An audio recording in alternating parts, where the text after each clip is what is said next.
고린도전서 13장 28절에서 31절까지 말씀 함께 봉독합니다. 시작. 하나님이 교회 중에 몇을 세우셨으니 첫째는 사도요, 둘째는 선지자요, 셋째는 교사요, 그 다음은 능력을 행하는 자요, 그 다음은 병 고치는 은사와 서로 돕는 것과 다스리는 것과 각종 방언을 말하는 것이라. 다 사도겠느냐? 다 선지자겠느냐? 다 교사겠느냐?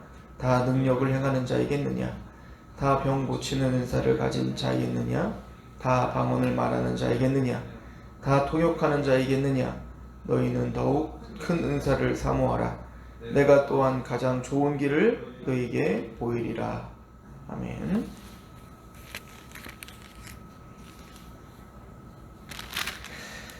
사도 바울은 은사에 대한 이야기를 하면서 특별히 성령님의 주권 속에서 성령님의 뜻 가운데 은사는 나누어지는 것이다 라고 하는 것을 사도 바울은 이야기를 합니다. 그래서 12장 11절에 이 모든 일은 같은 한 성령이 행하사 그의 뜻대로 각 사람에게 나누어 주시는 것이니라. 하나님은 은사를 하나님의 주권 가운데 나누어 주는 것이죠. 그래서 우리가 이미 앞에서 상고했지만 12장 4절부터 6절에 은사는 여러 가지나 성령은 같고 직분은 여러 가지나 주는 같으며 또 사역은 여러 가지나 모든 것을 모든 사람 가운데 이루시는 하나님은 같다. 그러니까 성령과 주님 즉 예수 그리스도와 또 하나님은 한 분이신데 성삼위 하나님께서 우리에게 은사, 직분, 사역을 주신다. 이게 다 이제 맞물려서 돌아간다고 했지 않습니까? 하나님은 먼저 우리에게 은사를 주시고 직분을 세워 사역을 하게 하시는 일을 하시는데 그 은사에 따라서 직분이 나눠지죠. 그래서 그 직분에 대한 이야기를 오늘 본문을 하고 있는 거예요. 28절에 하나님의 교회 중에 몇을 세우셨으니 첫째는 사도요, 둘째는 선지자요, 셋째는 교사요, 그 다음은 능력을 행하는 자요, 그 다음 병 고치는 은사와 서로 돕는 것과 다스리는 것과 각종 방언을 말하는 것이라. 이것을 이제 에베소서에 보면 이제 오중직을 이야기를 하죠. 에베소서에 가면 은사에 대한 얘기를 하시면서 사도와 선지자와 복음을 전하는 자와 목사와 교사 이렇게 오중직을 이야기를 해요. 이거는 교단마다 해석하는 것이 좀 다른데 어떤 교단 이제 그 오순절 계통은 이제 그 오중직이 오늘날도 있다라고 이제 이야기를 하는 사람들도 있어요. 그러나 사도와 선지자는 오늘날 있는 그 직분이 아니죠. 이건 비상한 직분 이렇게 표현을 하는데 특별한 직분이죠. 이것은 성경이 기록되기 전에 하나님께서 성경을 기록할 수 있는 즉 특별히 이거는 직접적인 계시를 받는 사람들이거든요. 그래서 오늘도 말하는 선지자 또 사도는 직접적인 계시를 받는 이거는 특별한 직분을 이야기를 합니다. 그러니까 오늘날 사도와 선지자는 우리에게서는 성경으로 완결된 거죠. 그럼 교사는 무엇이냐? 에베소서는 이제 목사와 교사 이렇게 표현하는데 교사는 영감된 하나님의 선지자와 사도들을 통하여서 기록된 하나님의 계시를 밝히 이해를 하고 또 성령님의 조명을 받아 그것을 이해하여 선포하는 또 가르치는 사람들을 이제 교사라고 합니다. 특별히 근데 이제 우리 아까 사도와 둘째는 선지자요 할 때 이 선지자는 구약의 선지자냐 아니면은 신약의 선지자냐 저는 두 가지를 포함한다고 생각하는데 그 중에 특별히 지금 이 부분에서는 아마 신약 시대에도 이때는 이제 직접적인 계시가 계속 있었던 시대였기 때문에 아가보 선지자 특별히 그런 사람들도 있지 않았어요? 그러니까 그런 선지자들을 포함한 것으로 보는 게 좋습니다. 그리고 교사는 목사와 교사들을 가르치는 은사가 있는 사람들입니다. 그 다음은 그리고 이제 능력 행하는 자, 병 고치는 은사 이 부분도 사실은 교단마다 약간은 해석이 달라요. 능력 행하는 건 말 그대로 이제 이적을 행하는 것이죠. 우리 병 고치는 우리가 지난 시간에도 이것을 한 그룹으로 우리가 봤었는데 이것도 비범한 은사인 거냐, 오늘날도 계속 지속이 되는 거냐라고 하는 논란은 있습니다. 어쨌든 이 능력 행함과 병 고치는 은사는, 그래서 첫째는 사도, 둘째는 선지자, 셋째는 교사, 그 다음부터는 이제 한 묶음으로 지금 한 번에 다 설명을 하고 있는 건데, 어쨌든 병 고치는 은사와 능력 행하는 것의 목적은 뭐냐면 앞에 사도와 선지자와 교사를 돕는 일을 하는 겁니다. 그러니까 하나님의 말씀의 권위와 하나님의 말씀을 통해서 하나로 모이고 있는 이 교회를 돕기 위한 것이지, 그것이 앞서면 안 되는 거예요. 그러니까 우선되는 것은 바로 사도와 선지자와 교사인 겁니다. 즉 하나님의 말씀이 드러나고 하나님의 말씀이 선포되는 일에 수종되는 일을 하는 것이다 라고 하는 겁니다. 그리고 이제 서로 돕는 것과 다스리는 것, 이 부분은 이제 우리가 서로 돕는 것은 아마 집사의 직분을 이야기하는 것이고, 다스리는 것은 칠위장로를 우리가 이해하는 것이다 라고 장로교에서는 이야기를 합니다. 자, 이제 각종 방언을 말하는 것, 이 부분이 이제 대단히 논란이 되고요. 특별히 고린도 교회에게는 이 부분 때문에 사실 이 글이 지금 쓰여지고 있는 겁니다. 이제 14장에 가면 아시겠지만 지금 고린도 교회에게 지금 은사에 대한 이야기를 하고 있는 이유가 바로 여기에 있어요. 지금 이슈가 여기 있습니다. 당시 이제 공예배 때, 그러니까 모임 가운데 이 방언이 질서 없이 무질서하게 시행되고 있었던 것 같고, 그걸로 인하여 교회들이 혼란을 겪고 있었던 것이 분명해요. 그러니까 지금 이 방언으로 인하여 지금 뭔가 큰 혼란과 문제점이 생긴 거예요. 그 부분 이제 뒤에 가면 아시겠지만 14장에 가면은 이제 공예배 때 방언을 말하는 사람들이 이 사람 저 사람들이 한꺼번에 막 방언을 하는 거예요. 그러니까 성령, 그때는 이제 오순절 성령 강림이 일어나고 이제 교회가 막 세워지고, 그러니까 방언이 계속 있었던 시대였어요. 그러니까 막 외국어 방언이죠. 그런 방언이 막 있었던 시대였는데, 예를 들어서 한 10사람, 20사람이 한꺼번에 막 성령의 은사를 받아서 막 쉽게 얘기하면 일본어, 중국어, 인도 그런 언어들을 막 했다가 해봅시다. 한 20개 언어로 막 서로 이야기했다가 해봅시다. 그 사람들은 그걸 하면서는 어떤 마음이 들까요? 자랑스럽죠. 와. 그리고 이 방언을 한다는 것 자체가 대단히 신비스러운 일이었기 때문에 그것 자체가 자신의 어떤 영적인 어떤 자랑이 됐단 말이에요. 그러니까 공예배에도 지금 성령님이 나를 주관해서 지금 이런 방언을 하고 있는데 누가 나를 절제하는가? 그러면 막 방언을 합니다. 그러니까 10사람, 20사람 이런 사람들이 갑자기 방언을 막 하면 어떻게 될까요? 혼란한 거예요. 예배가 드려지질 않는 거죠. 그런 상황 속에서 지금 사도 바울은 그것을 지금 절제시켜야 됐고, 또 그것을 균형을 잡고 지금 다스려야 됐었던 것입니다.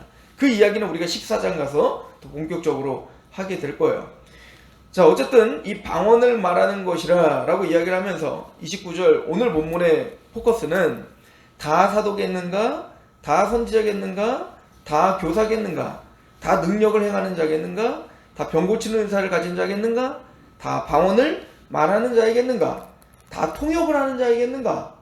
하나님은 은사를 고르게 주셨고, 하나님의 주권 속에서 이 몸된 교회를 세우고 섬기라고, 특별히 하나님께 영광이 되고, 다시 말씀드리지만 예수 그리스도의 주되심을 고백하게 하기 위하여 예수 그리스도의 몸이 세워지게 하기 위한 은사를 나누어 주신 거죠. 그래서 사도 바울은 어떻게 결론을 내리냐면 31절에 너희는 더욱 큰 은사를 사모하라, 이렇게 이야기를 하는 겁니다.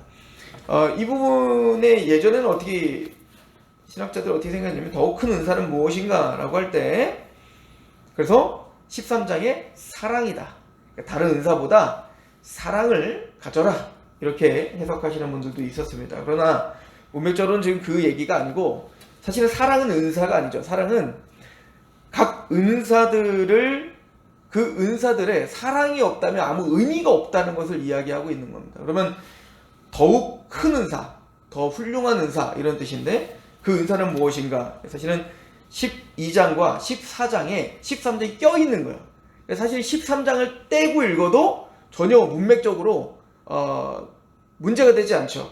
그래서 예를 14장 1절을 보시면 사랑을 추구하며 신령한 것들을 사모하되 특별히 예언하려고 하라. 그러니까 더 좋은 은사는 뭐죠? 예언이었던 겁니다. 그러니까 한번 그냥 31절부터 14장 1절을 그냥 읽어버리면 너희는 더욱 큰 은사를 사모하라. 내가 또한 가장 좋은 길을 너희에게 보이리라.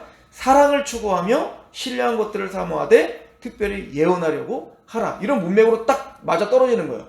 그러니까 더 좋은 길은 뭐냐면 사랑을 추구하라는 거예요. 사랑을 추구하면서 신뢰한 것들을 사모하라. 그러니까 더 좋은 길을 너희에게 보이는데 가장 좋은 길은 뭐냐면 하나님이 주신 신령한 은사들을 사모하는 거예요. 근데 사모하되 먼저 뭐를 추구하라는 겁니까? 사랑을 추구하라.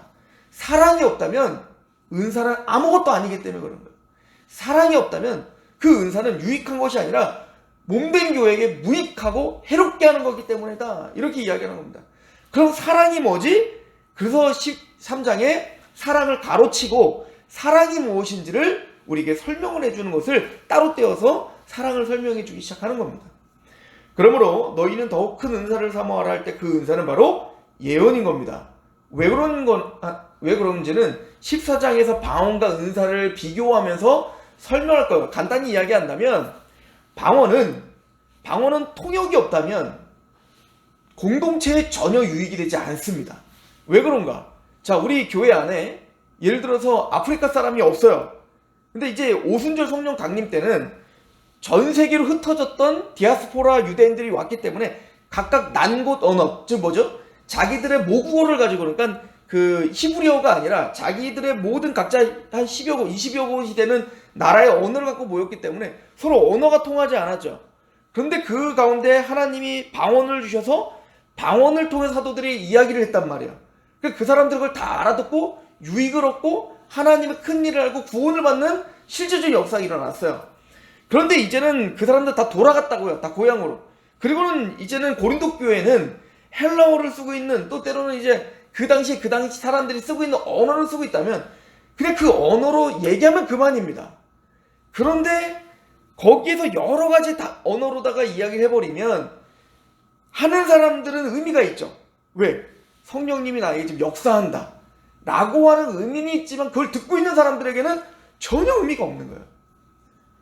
뭔가 신기한 건 일어나지만 그것이 나에게 전혀 유익이 안 되죠. 어떤 말인지 알아듣지를 못하니까. 그러니까 사도 바울이 계속 14장에 그 얘기를 해요. 통역이 없다면 방언은 아무런 유익이 없다 이거예요. 차라리 5마디 말을 하더라도, 똑바른 말을 하더라도 예언을 하라. 즉 뭐죠? 예언이라는 건 하나님의 말씀을 대언하라 이 얘기인 거거든요.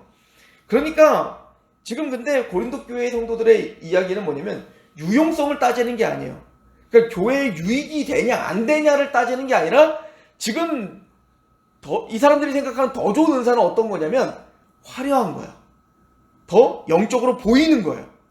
뭔가 신비한 거예요. 사도 바울은 그게 잘못됐다. 그 하나님이 은사를 주신 목적이 그게 아니다라고 말하는 겁니다. 그러나 너희들은 그 방언을 말하는 것보다 더 큰 은사를 사모하라 이거죠. 하나님의 말씀을 이해하고 그 말씀을 대언할 수 있는 그런 은사가 더 큰 은사다, 더 훌륭한 은사다 라고 우리에게 이야기를 하고 있는 것이죠. 결론은 이겁니다. 오늘 본문의 결론은 하나님이 은사를 고루 주셔서 은사를 주신 목적은 사도와 선지자와 교사와 능력 행하는 자들과 방언과 다른 통번과 그 여러 가지 은사를 주시는 목적은 다 서로 섬기고 하나가 되고 교회에 유익이 되게 하기 위함이다. 그런데 고린도 교회 성도들은 교회의 유익을, 교회의 질서를 생각하기보단 자신의 어떤 영적인 나는 이런 신령해 라고 한 걸 드러내고 자랑하려는데 은사를 사용하려고 했다. 이것은 몸을 해롭게 하는 것이다. 하나님 주신 은사를 잘못 사용하는 것이다. 그러므로 너희는 더 큰 은사를 사모하라. 즉 예언하기를 너희들은 사모해야 되며, 또한 가장 좋은 길이 있는데 그러므로 너희들이 어떤 은사를 행하든 그 가운데 사랑이 없다면 아무것도 아니다 라고 하는 것을 우리에게 설명을 해주고 있습니다. 하나님의 말씀이 중요하며 그 말씀을 통해서 몸된 교회를 섬길 때 사랑이 없다면 우리는 아무것도 아니다 라고 하는 것을 이야기합니다. 더 좋은 길을 우리에게 가장 좋은 길을 알려주었고 더 큰 은사를 사모하라 하신 것처럼 그 은사를 사모하며 더 좋은 길, 그 사랑의 길로 우리가 오늘 하루 가족과 또 만나는 사람과 교회를 섬기는 하루가 되시길 축원합니다. 기도하겠습니다. 하나님 아버지 너무나 감사합니다. 우리가 은사에 대한 이야기를 합니다. 하나님이 우리에게 각자 각 사람에게 성령님의 주권 가운데 은사들을 주셨습니다. 섬기는 자로, 가르치는 자로, 또 권위를 행하는 자로, 또 신령한 것들로 우리에게 허락해 주신 그 은사를 감사함으로 사용하되 나의 자랑과 나의 어떠함을 드러내는 데 사용하는 것이 아니라 몸된 교회를 위해서 주셨사오니 교회의 유익이 되게 사용되게 하여 주시고 질서 있게 사용되게 하여 주시고 특별히 하나님의 말씀에 순복되며 또 하나님의 사랑 가운데 감격하여 사용되게 하여 주옵소서. 예수 그리스도의 이름으로 감사하며 기도합니다.